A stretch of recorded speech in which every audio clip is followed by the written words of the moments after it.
Phone tapping విచారణకు వెళ్ళారు మీరు, కాళేశ్వరం కమిషన్ విచారణ ముందుకెళ్ళారు.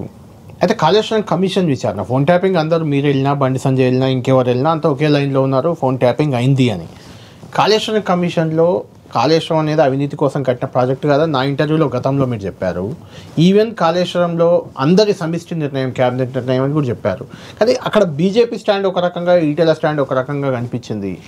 ఇప్పుడు నేను విచారణకు పోయింది బీజేపీ నాయకుడిగా పోలే, చాలా మంది ఆర్థిక మంత్రిగా పోయారు. అప్పుడు మాట్లాడుతున్నారు, అర్థమైతే వాళ్ళకు విజన్ లేదు. నేను పోయింది, నన్ను కమిషన్ పిలిచింది, అప్పుడే ఆర్థిక మంత్రి. అంతే అంతే, కరెక్ట్. నేను అప్పుడు ఆర్థిక మంత్రిగా స్పందించాలి కానీ అప్పుడు ఆర్థిక మంత్రిగా అవినీతి జరిగింది ఇప్పుడు ఎట్లా అంటాం చెప్పండి? అసలు మెదడుందా ఆర్గ్యుమెంట్ చేసేవాళ్ళు? నేను ఏమంటున్నా, నేను ఒక్కటి మాత్రం స్పష్టంగా చెప్పిన, ప్రాజెక్టులు డిజైన్ చేసింది, ప్రాజెక్టులు కట్టింది కమిషన్ల కోసమైన మాట అన్నారు మీరు అప్పుడు కూడా అన్నారు. అవును, ఎందుకంటే తెలంగాణ మీరు మొత్తం వినండి, పల్లె పల్లెలో పల్లెలు మొలిచే అనేటువంటి వానమ్మ వానమ్మ వానమ్మ ఒక్కసారన్న వచ్చిపోయే వానమ్మ, ఎండిపోయిన బోర్లతో ఎండిపోయిన బావులతో ఇవాళ తెలంగాణ వలసలు పోయిందని చెప్పి మాట్లాడుకున్నారు. మహబూబ్ నగర్ వలస జిల్లా అనేవాళ్ళు కదా. అట్లా అసలు ఎట్లా మనుషులు ఎట్లా రాజకీయాలు మాట్లాడండి, కానీ ఏది పని అదే మాట్లాడదు, పిచ్చిగా మాట్లాడదు. అందువల్ల తెలంగాణ ఉద్యమం పుట్టిందే నీళ్లు, నిధులు, నియామకాలు. ఈ సోయి మర్చిపోతే ఎట్లా చెప్పు? నీకేం కమిట్మెంట్ ఉంది? 14 ఏళ్ళు నీకేం తెలుస్తుందండి? 10 మందిని కన్న తల్లికి పురిటి నొప్పుల బాధ చెప్తే ఉంటుందా అండి? ఒక పిల్లని కూడా కన్న ఆమె వచ్చి చెప్తే ఎట్లా? మేము 14 ఏళ్ళు తెలంగాణ ఉద్యమంలో కొట్లాడిన వాళ్ళం. మేము నీళ్లు, నిధులు, నియామకాలు. ఇలా నియామకాలు బయటలోకి పోయే ఆస్కారం లేదు, మీకు తెలుసు. నిధులు కూడా బయటలోకి పోయే ఆస్కారం లేదు, ఛాన్సే లేదు. మన నిధులు మనకు ఖర్చు పెట్టి అవినీతికి పోతాయేమో కానీ బయట వాళ్ళకి పోవు. ఎగ్జాక్ట్ తెలంగాణలో పోతాయి. తింటే కేసీఆర్ తింటారు కావచ్చు, కానీ బయట కాంట్రాక్టర్లు కూడా ఇస్తారు కదా, ఆయన ఎవరి పొచ్చైతే వాళ్ళు తింటారు, అది వేరే విషయం. నేను ఆ డెప్త్కి పోను. కానీ అట్లా ట్యాగ్ లైన్ ఏదైతే ఉందో, ఆ ట్యాగ్ లైన్లో అతి ముఖ్యమైనది నీళ్ళు కదా. మరి నీళ్ళ కోసం నీకు వేరే మార్గం లేదని చెప్పి డిజైన్లు ఇట అట ఇది దీని గురించి కాళేశ్వరం సక్సెస్ ప్రాజెక్ట్ అంటారా మీరు? ఇప్పుడు ఎక్కడ కట్టాలి, ఎట్లా కట్టాలి, ఏం కట్టాలి అనేది ఎవరు చూసుకోవాలి? ఇంజనీర్ చూసుకోవాలి. అవును, అంతే, ఇంజనీర్ చూసుకోవాలి. ఒకవేళ ముఖ్యమంత్రులు దబాయించినప్పటికీ కూడా, ముఖ్యమంత్రులు స్వార్థపూరితంగా వ్యవహరించినప్పటికీ కూడా, ఇంజనీర్లుగా టెక్నికల్ పీపుల్గా మాత్రం వాళ్ళే చూసుకోవాలి. బాధ్యులు వాళ్ళే, 100% బాధ్యులు వాళ్ళే. తీసుకుపోయి జైలు పెట్టు, ఎట్లా ఇస్తావు చెప్పు? నువ్వు మా ముఖ్యమంత్రి గారు నేను ఇంజనీర్ అయినా కూడా నా సలహా తీసుకోకుండా చేసిన చెప్పు. అట్లా నాకు తెలిసి ఎక్కడ ఒక ప్రాజెక్టు విషయంలో తప్పులు జరిగితే అధికారులు మీరు అన్నట్టు వాళ్ళని జైల్లో పెడతారు, కానీ ముఖ్యమంత్రినో మంత్రినో ప్రాజెక్టులో లోపాలకు జైల్లో పెట్టింది అయితే నాకు తెలిసి ఎక్కడ లేదు, ఉండదు కూడా. బ్యాడ్ ఏంటంటే, ఇంకా బ్యాడ్ ఏంటంటే,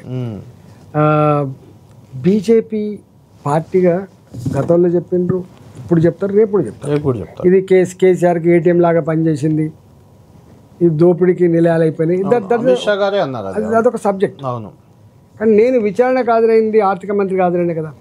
నేను కూడా టక్కన అవును ఇలా మొత్తం కాంట్రాక్ట్ల కోసమే, కమిషన్ల కోసమే నేను వచ్చేసిన చెప్తారా అండి? మీరు చెప్పారు, కానీ జరిగింది అట్లా జరుగుతుందండి. నువ్వు అట్లా ఒకటి మాట గుర్తుపెట్టుకోండి. నేను ఇప్పటికి కూడా అంటున్నా, కొంతమంది అట్టెట్లా ఇట్లెట్లా, నేను ఈటలగా మాట్లాడుతాను ఇప్పుడు కూడా, నేను బీజేపీ నాకు కూడా మాట్లాడుతాను. దేశంలో అనేక ప్రభుత్వాలు నడుస్తాయి, అనేక రాష్ట్రాల్లో. ఈ రోడ్ల ప్రాజెక్టులు ఉంటాయి, ఇంకోటి ఉంటుంది, లేదా నా కాన్షియన్స్ ఉంది, నా కాన్షియన్స్కి ఒక 4 లేన్ రోడ్ కావాలనుకుంటా, నా కాన్షియన్స్ ఒక బ్రిడ్జ్ కావాలనుకుంటా, కమిషన్ కోసం తీసుకుపోతారా అండి? అవును, మాట్లాడుతూ కట్టుతుంటే కమిషన్లు వస్తాయేమో కానీ ముందైతే డెవలప్మెంట్ కోసం సోయి ఉండాలి కదా. అవును, కమిషన్ల కోసం కదా, తప్పది. అక్కడ ఉన్నప్పుడు ఒక మాట మాట్లాడు, ఇక్కడ ఉన్నప్పుడు రాజకీయాల్లో ఉంటాం, లేకపోతే లేదు కళ్యాణ్ గారు.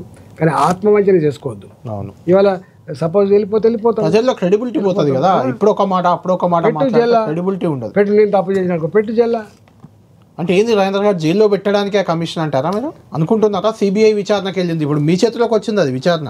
అంటే ఐ మీన్ బీజేపీ కేంద్రంలో ఉంది కాబట్టి. నేను ఒక మాట మాట్లాడుతున్నాను. ఇవాళ ఒక 5 ప్రశ్నలు ఈ ప్రభుత్వాలకు అడుగుతున్నాను నేను. ఒకటి, ధరణి వచ్చింది, ధరణిలో అనేక భూములు 22A అని ఇవన్నీ నిషేధ జాతర పెట్టారు. ఇప్పుడు నువ్వు ఇంకో కొత్త తెచ్చినావు, ఏమైనా మార్పు జరిగిందా? గతంలో ఎవరైతే భూములు అక్రమంగా కోర్టులలో మేనేజ్ చేసిందని మీరు ఆరోపణ చేశారు.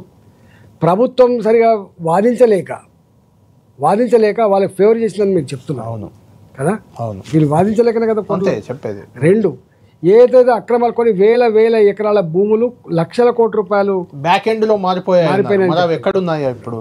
ఒకటే జనరేషన్ లో ఇవాళ ఫినిక్స్ లాంటి కంపెనీ వాడు ఇన్ని వందల ఎకరాల కంపెనీల పేర్లు చెప్పారు, ఇట్లా చెప్పిండ్రు.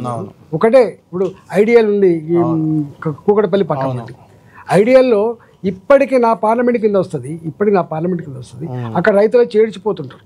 సార్ గవర్నమెంట్ ఆనాడు ఐడియల్కు ఇచ్చింది 50 ఎకరాలే, 50 ఎకరాల తర్వాత లీజుకి ఇచ్చింది, తర్వాత రైతుల భూములు అడవులకు తీసుకున్నారు.